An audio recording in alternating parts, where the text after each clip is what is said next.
For over 300 years, one city in India was the ultimate prize: Delhi. Its throne was like a magnet for ambition, power, and, of course, betrayal.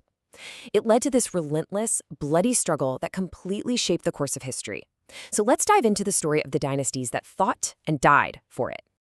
And that really brings us to the central mystery of this whole period. What was so special about Delhi? I mean, why was its throne considered so valuable that sons were literally murdering their own fathers to get their hands on it? To understand that obsession, we've got to trace the chaotic, dramatic history of the dynasties that ruled it. Now, the Sultanate wasn't one single continuous empire. Oh no, it was actually a series of 5 totally distinct dynasties that rose and fell over 3 centuries. We'll kick things off with the Mamluks, who are also called the Slave Dynasty. Then we'll jump to the Khuljis, the Tughlaqs, the Sayyids, and finally the Lodis. And trust me, each one's story is packed with drama. So the story of the Sultanate begins in, well, the most unexpected way possible. After Muhammad Ghori's conquest of Delhi, you'd think the foundation of this massive 300-year empire would be laid by a prince, right? Nope. It was laid by a man who had once been someone else's property. That's right. In 1206, after Ghori died, his most loyal general, Qutbuddin Aibak, was declared the first sultan. And what's just incredible is that Aibak himself had started his life as a slave. He rose all the way through the ranks based on pure merit and loyalty. Aibak was apparently so generous he was nicknamed Lak Baksh, or the giver of lucks. Then came his son-in-law, Iltutmish, who made the absolutely crucial decision to move the capital to Delhi, cementing its importance forever. And then came Iltutmish's daughter, the brilliant Razia Sultana. She was the first and the only woman to ever rule as Sultan of Delhi. I mean, can you imagine how radical that was for the time? But her reign was tragically cut short because the nobles just couldn't handle having a woman in power.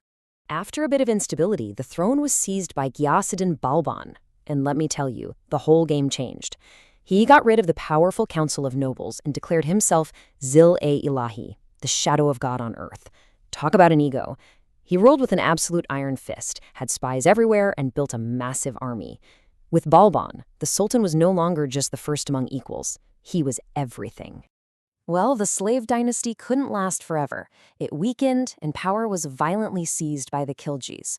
This new dynasty would push the Sultanate to its largest size ever, but it would also unleash a reign of terror under its most infamous and feared ruler. Alauddin Khilji is, what a character. He's this total paradox. On one hand, he was a ruthless conqueror. His armies just plundered wealthy kingdoms, and his general even got his hands on the legendary Kohinoor diamond. But then, on the other hand, he was a brilliant administrator. He put in economic reforms, controlled market prices, and, this is a big one, he successfully defended India from multiple Mongol invasions. He was a tyrant and a visionary all rolled into one. But all that strength and vision? It pretty much died with Alauddin. His successor, Mubarak Shah? Oh boy, this guy was a total train wreck. He reportedly spent his time completely drunk, sometimes wandering around the court in women's clothing, and other times wearing nothing at all. It was just a bizarre, chaotic end to a powerful dynasty, and no surprise, he was quickly assassinated. After the Khiljis fell apart, the Tughlaqs took over, and they would rule longer than any other dynasty. Their era was really defined by 2 rulers who were polar opposites. One was known for his absolutely catastrophic ideas, and the other for his incredible public works.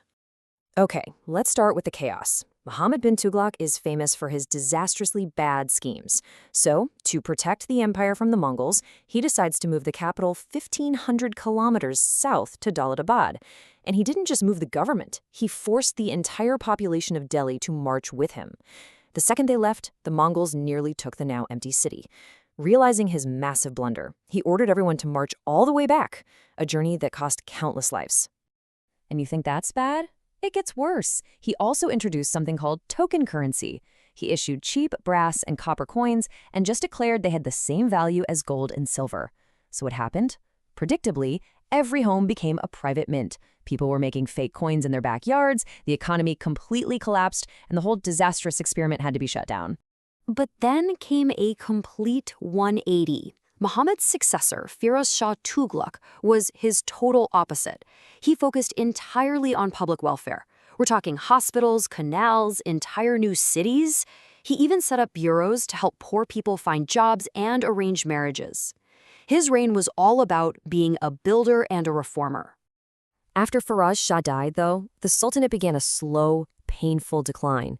You had a series of weak rulers that left Delhi totally vulnerable, and the final blow came from a terrifying new invader from the north. In 1398, the Mongol conqueror Timur, or Tamerlan, descended on India. The Sultan at the time just fled in terror. In just 5 days, Timur's army massacred the city of Delhi, killing an estimated 200,000 people. 200,000. The sheer scale of that carnage is almost impossible to imagine. It completely shattered the power of the Sultanate, leaving it just a shadow of its former self. Yeah, the two dynasties that followed never really recovered from Timur's invasion. The Sayyids were probably the weakest of all. Their last ruler simply abandoned the throne and fled. He just packed his bags and ran without a fight. The Sultanate shrank to basically just the city itself. They were followed by the Lodhis, who were the first Afghan dynasty, but their final sultan, Ibrahim Lodi, was so arrogant and cruel that his own nobles started plotting against him. So what do these angry nobles do? They invite a foreign ruler, Babur, from Kabul, to come and invade.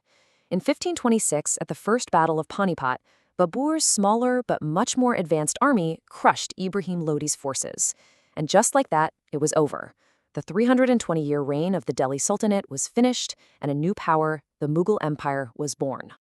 Okay, so after all that bloodshed, all those dynasties rising and falling, we can finally answer the question we started with.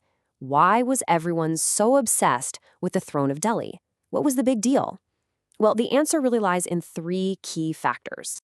Reason number 1, it was all about the money. Even before the Sultanate, Delhi was a major commercial hub. It was a crossroads for trade routes where merchants from all over the subcontinent came to do business. If you controlled Delhi, you controlled the flow of goods and wealth.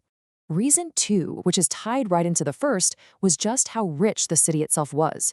Delhi was where the Sultanate's coins were minted. It was the financial capital, the treasury of the entire empire. Holding Delhi meant you held the purse strings of North India.